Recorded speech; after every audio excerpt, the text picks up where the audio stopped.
Un an après sa mise en place, l'heure est au bilan.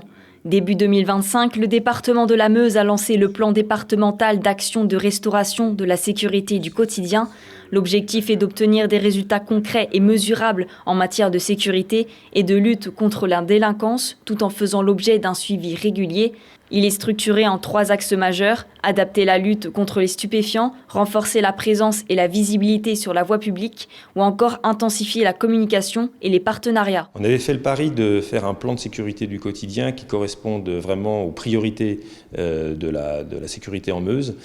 Clairement, en matière de lutte contre les stupéfiants, on arrive avec plus de 130 points de deal démantelés, avec un effort de prévention colossal, près de 3000 personnes qui ont été touchées par les actions de prévention, avec une action qui est vraiment extrêmement forte, qui s'augmente chaque année depuis 2022 et qui fait qu'aujourd'hui, en Meuse, bien sûr, il y a des problématiques de stupéfiants, parce que tant qu'il y a des consommateurs, il y aura des gens pour vendre de la drogue, mais on arrive absolument à ce qu'aucun point de deal n'arrive à se maintenir dans la durée, aucun dealer n'arrive à s'installer. Patrouilles renforcées, opérations coordonnées, contrôle routier ciblé ou encore intervention dans les établissements scolaires et structures de jeunesse.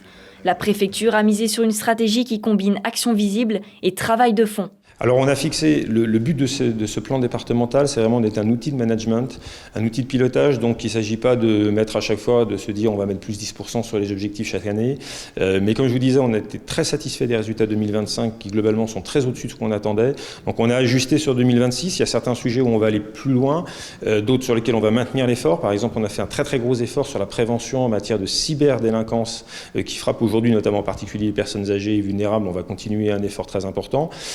On a d'autres sujets sur lesquels on ira peut-être un petit peu moins. Le plan affiche un bilan positif pour l'année 2025 et compte se poursuivre en 2026 avec notamment de nouveaux dispositifs administratifs créés par la loi du 13 juin 2025 pour renforcer l'efficacité de la lutte contre les trafics de stupéfiants. D'autres aspects vont être appuyés, notamment la sécurité aux abords et au sein des établissements scolaires.